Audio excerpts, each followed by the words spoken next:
Assalamualaikum warahmatullahi wabarakatuh. Apa kabar semuanya? Mudah-mudahan selalu sehat dan semangat. Kembali kita memasuki pembelajaran jarak jauh pada mata pelajaran Pendidikan Pancasila dan Kewarganegaraan kelas 11. Masih di bab pertama terkait dengan harmonisasi hak dan kewajiban asasi manusia dalam perspektif Pancasila. Hari ini kita akan membahas bab substansi hak dan kewajiban asasi manusia dalam Pancasila. Berangkat dari pengertian substansi itu adalah isi atau pokok atau watak yang sebenarnya dari sesuatu. Kembali mengulang, hak asasi manusia adalah seperangkat hak yang melekat pada hakikat dan keberadaan manusia sebagai makhluk Tuhan yang Maha Esa dan merupakan anugerahnya yang wajib dihormati, dijunjung tinggi dan dilindungi oleh negara, hukum, dan pemerintah, dan setiap orang demi kehormatan serta perlindungan harkat dan martabat manusia. Kemudian, kewajiban asasi manusia adalah kewajiban yang harus dijalankan setiap manusia yang bertujuan untuk menegakkan HAM. Salah satu karakteristik hak dan kewajiban asasi manusia seperti yang kita ketahui adalah bersifat universal. Artinya, hak dan kewajiban asasi manusia merupakan sesuatu yang dimiliki dan diwajib dilakukan oleh setiap manusia di dunia ini tanpa membeda-bedakan suku, bangsa, agama, ras maupun golongan.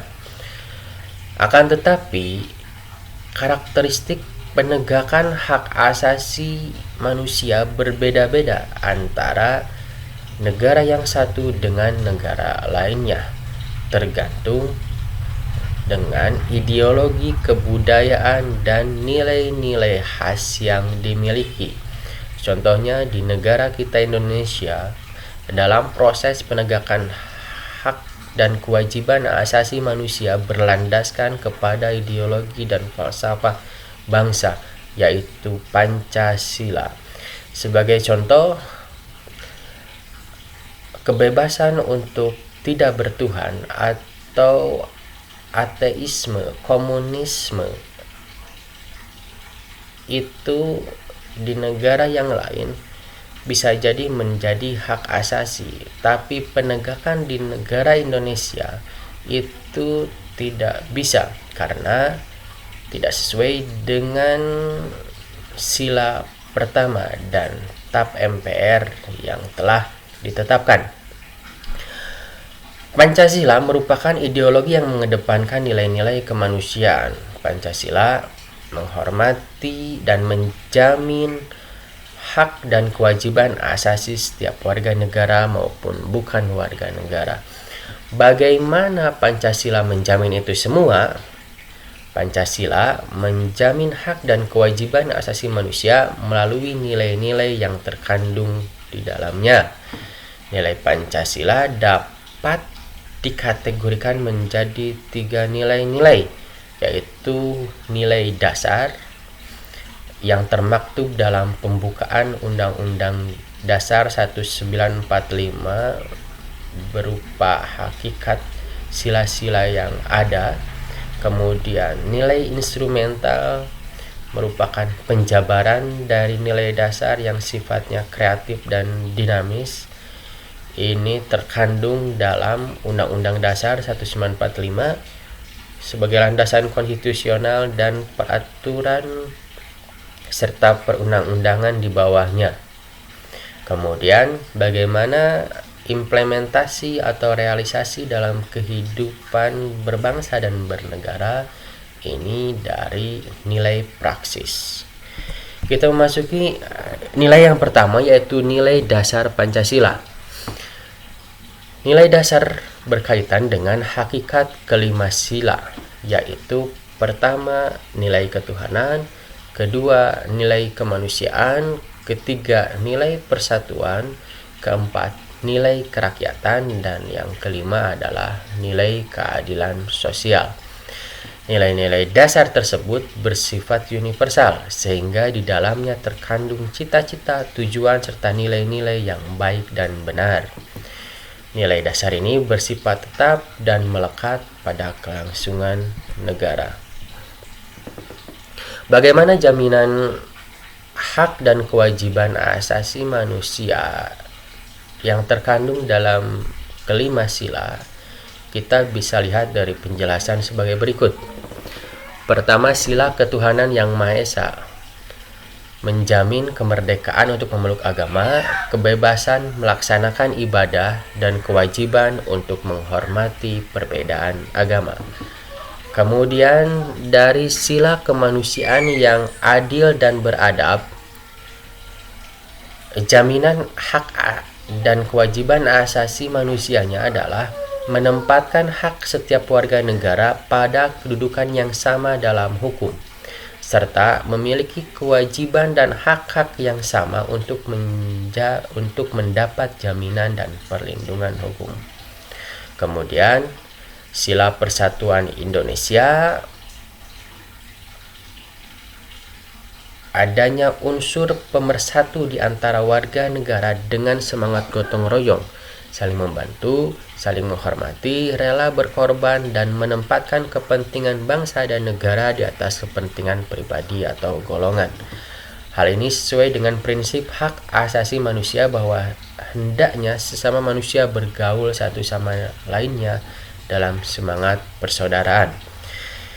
Kemudian sila yang keempat, ini dicerminkan dalam kehidupan pemerintahan, bernegara, dan bermasyarakat yang demokratis, menghargai hak setiap warga negara untuk bermusyawarah mufakat yang dilakukan tanpa adanya tekanan, paksaan, ataupun intervensi yang membelenggu hak-hak partisipasi masyarakat.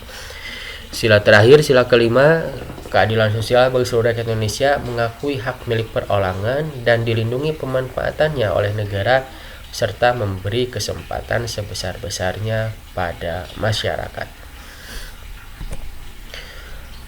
Nilai dasar itu kemudian dijabarkan melalui nilai instrumental yang sifatnya lebih khusus. Dengan kata lain, nilai instrumental merupakan pedoman pelaksanaan kelima sila Pancasila. Perwujudan nilai instrumental pada umumnya berbentuk ketentuan-ketentuan konstitusional mulai dari Undang-Undang Dasar Negara Republik Indonesia tahun 1945 sampai dengan peraturan daerah. Adapun peraturan perundang-undangan yang menjamin hak asasi manusia diantaranya adalah pertama, tentunya dari landasan konstitusional Undang-Undang Dasar Negara Republik Indonesia tahun 1945 terutama pasal 28A sampai 28J.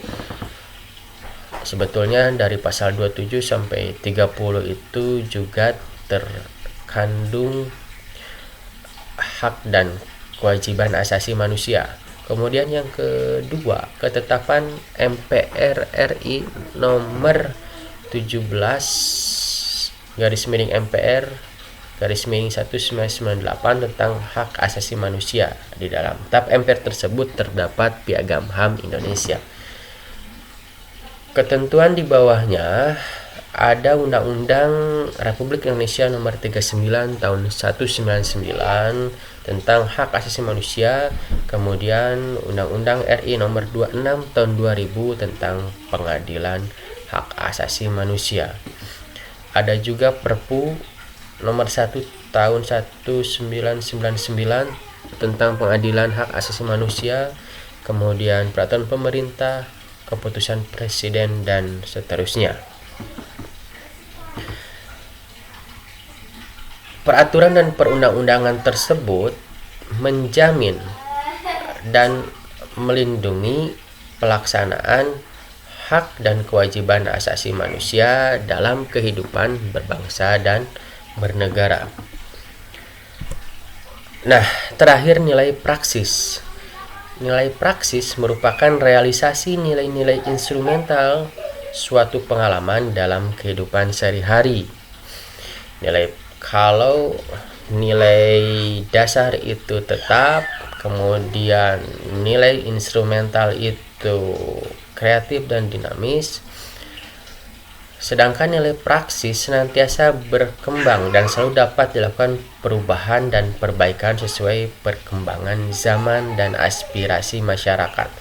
Hal tersebut dikarenakan Pancasila merupakan ideologi yang terbuka. Hak asasi manusia dalam nilai praksis Pancasila dapat terwujud apabila nilai-nilai dasar dan instrumental Pancasila itu sendiri dapat dilaksanakan dalam kehidupan sehari-hari oleh seluruh warga negara. Hal tersebut dapat diwujudkan apabila setiap warga negara menunjukkan sikap positif dalam kehidupan sehari-hari. Apa saja sikap positif yang terkandung yang berdasarkan 5 sila? Sebagai contoh adalah sila ketuhanan yang Maha Esa atau sila pertama. Implementasinya atau sikap positifnya adalah hormat menghormati dan bekerjasama antara umat beragama sehingga terbina kerukunan hidup. Kemudian saling menghormati kebebasan beribadah sesuai agama dan kepercayaannya. Dan contoh yang terakhir, tidak memaksakan suatu agama dan kepercayaan kepada orang lain. Implementasi di sila kemanusiaan yang adil dan beradab di antaranya adalah 1. Mengakui persamaan derajat, hak, dan kewajiban antara sama manusia. Kemudian saling mencintai, tenggang rasa, tidak semena-mena, menjunjung tinggi nilai-nilai kemanusiaan, berani membela kebenaran dan keadilan, kemudian saling hormat menghormati dan bekerja sama antar bangsa dan dengan bangsa lain. Nilai praksis yang terkandung dalam sila ketiga atau Persatuan Indonesia diantaranya adalah menempatkan persatuan, kesatuan, kepentingan, dan keselamatan bangsa dan negara di atas kepentingan pribadi atau golongan. Kemudian rela berkorban untuk kepentingan bangsa dan negara, cinta tanah air dan bangsa, bangga sebagai bangsa Indonesia dan bertanah air Indonesia. Kemudian terakhir memajukan pergaulan demi persatuan dan kesatuan bangsa yang berbineka tunggal ika. 2 sila yang terakhir, di sila keempat, nilai praksisnya yang bisa kita lakukan dalam kehidupan sehari-hari adalah pertama, mengutamakan kepentingan negara dan masyarakat. Kemudian yang kedua, tidak memaksakan kehendak kepada orang lain. Yang ketiga, mengutamakan musyawarah dalam mengambil keputusan untuk kepentingan bersama. Kemudian yang keempat, menerima dan melaksanakan setiap keputusan musyawarah. Dan contoh yang terakhir adalah mempertanggungjawabkan setiap keputusan musyawarah secara moral kepada Tuhan Yang Maha Esa. Di sila yang kelima, sila keadilan sosial bagi seluruh rakyat Indonesia, implementasi hak dan kewajiban asasi manusia.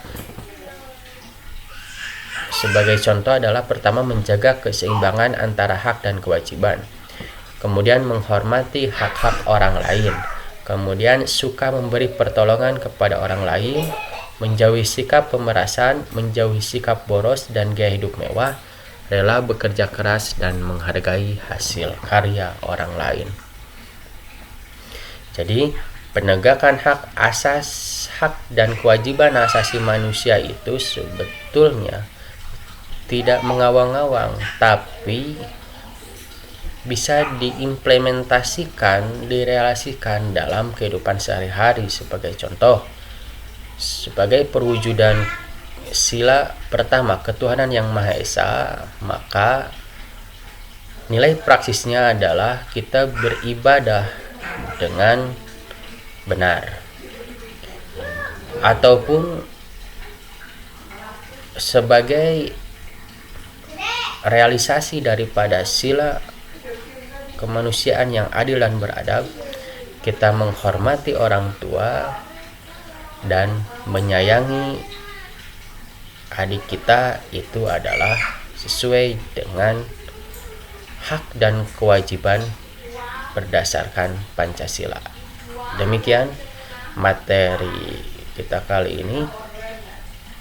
Wassalamualaikum warahmatullahi wabarakatuh.